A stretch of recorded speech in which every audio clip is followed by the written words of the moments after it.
Tomo credit card operates as a digital-first credit card designed to simplify financial management and offer flexible credit options. Here's how it works. Application. Users apply for a Tomo credit card through the mobile app or website. The application process is streamlined, often requiring minimal documentation.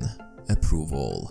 Upon submission, Tomo evaluates the user's creditworthiness based on various factors such as income, credit history, and financial behavior. Once approved, users receive their virtual credit card details instantly.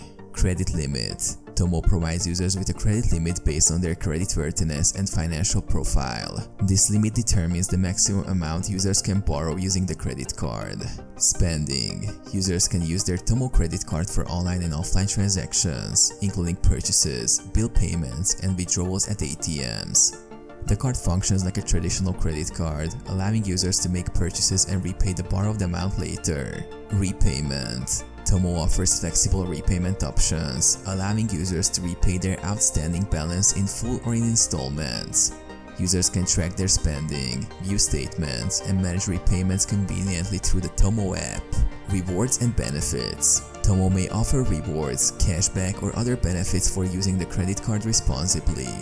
These rewards incentivize users to make timely repayments and maintain good financial habits.